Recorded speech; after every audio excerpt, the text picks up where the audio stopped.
Coming up, CBS's Margaret Brennan proves that she is absolutely clueless, and the Democrats keep pushing with their lawfare, but it is not really working for them.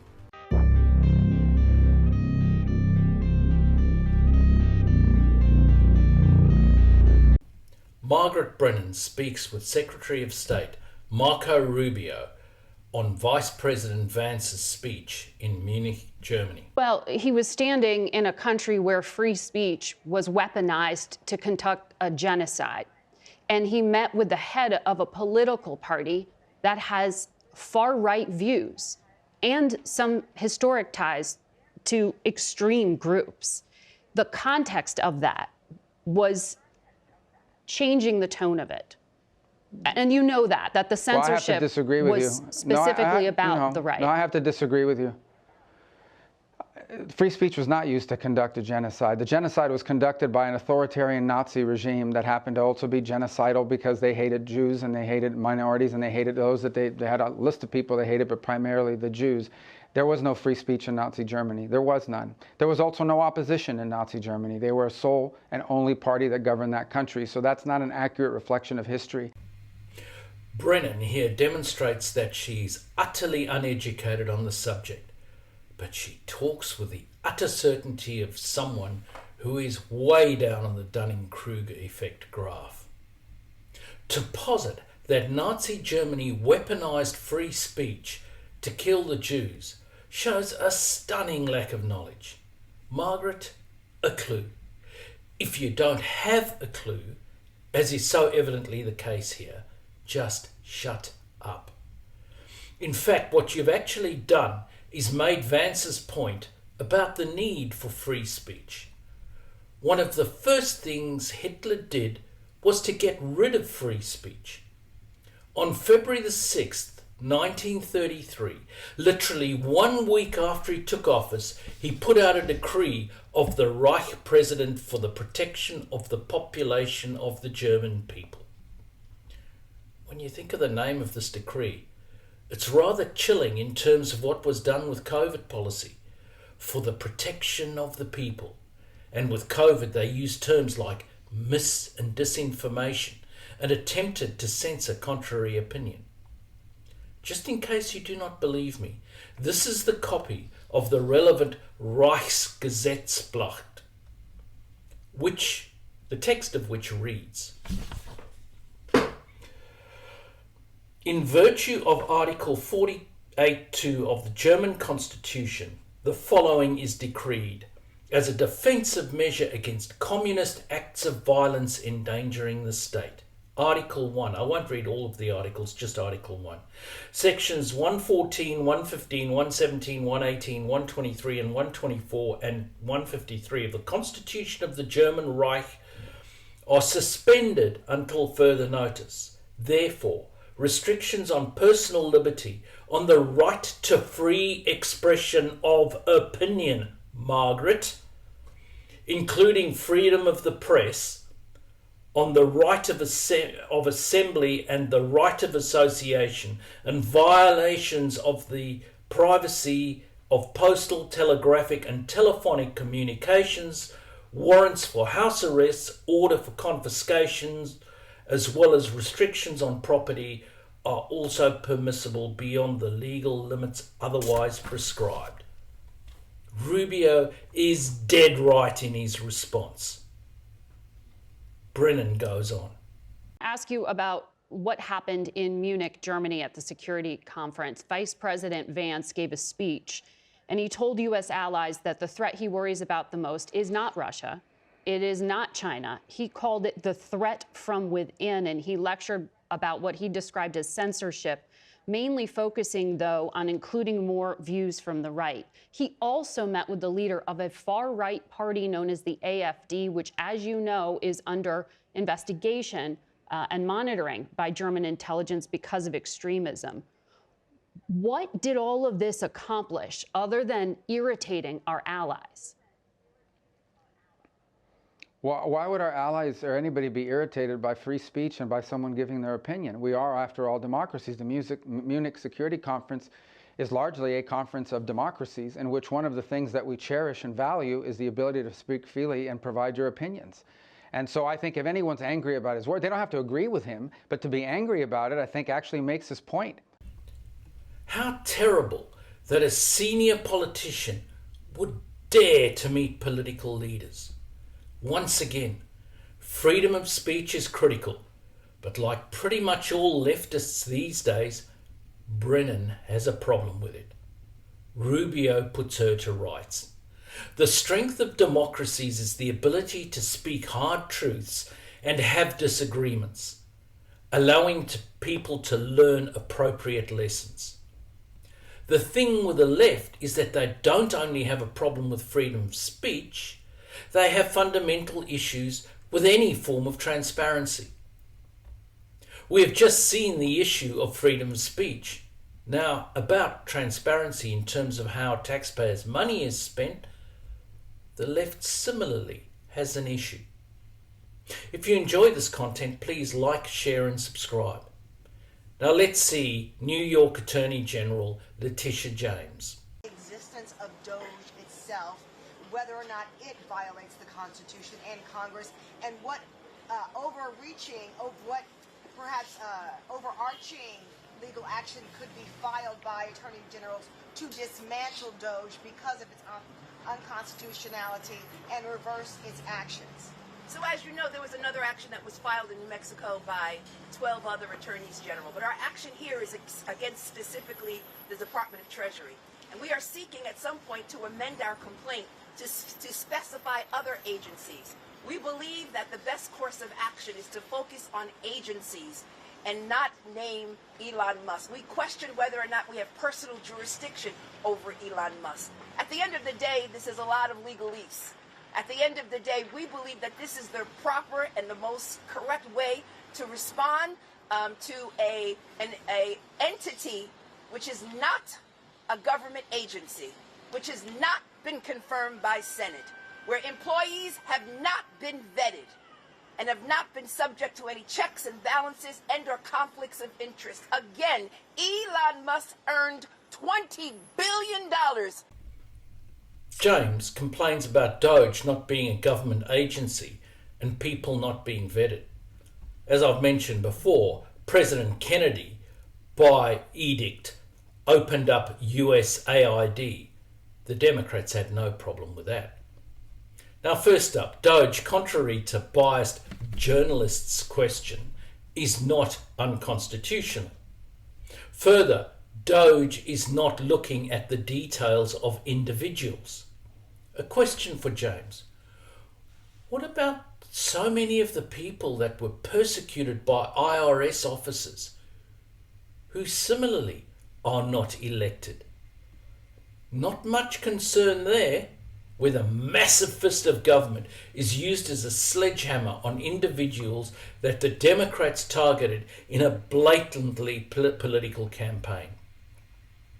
You listen to James' tone of voice, and what really engages her the most, it isn't any of her preceding answer.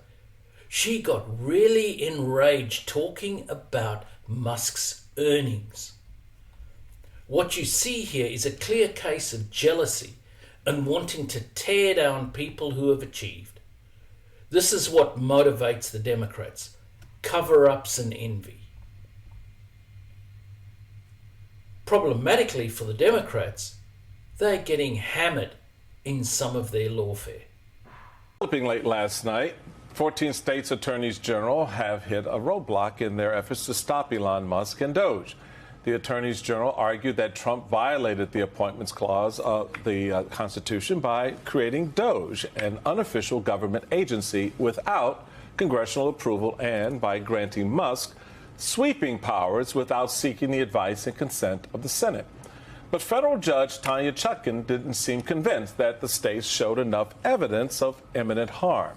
At one point, Chutkan told a lawyer from the Maryland Attorney General's office, quote, "You're essentially asking me to shut down the government." The lawyer replied, "We're asking you to shut down a constitutional violation that we haven't seen in this country." The Democrats are just spraying legal cases far and wide.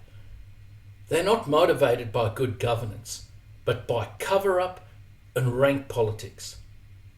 Judge Chutkan saw how ridiculous the case brought by the Democrats was, without saying so in so many words, but it is clear from the terminology that she does use. Then we have Anthony Brown, one of the Democrats' attorney generals. These are tough cases. We're filing proposed orders today. Look, what we're alleging is that Elon Musk and his sort of designation as some super employee violates the Appointments Clause. The Constitution says if you're going to wield that kind of power as a federal official, you've got to be properly vetted and go through a confirmation process with the United States Senate. He's done none of that.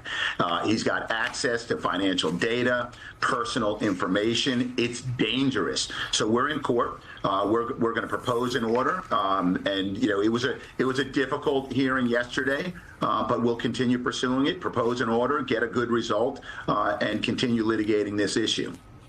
Let's read what Judge Chutkan said, because it is. She seemed to express a lot of skepticism yesterday, and this is reporting from yesterday. Judge Chutkan repeatedly questioned what imminent harm the states were facing from Musk and Doge's work that would warrant an incredibly broad temporary restraining order. She also said that plaintiffs' use of words like perhaps and may when describing how states could be harmed by Doge's actions undercut their argument that irreversible harm was imminent. You're saying I should tell Doge and their officials to stop what they're doing because we don't know what they're doing, she said.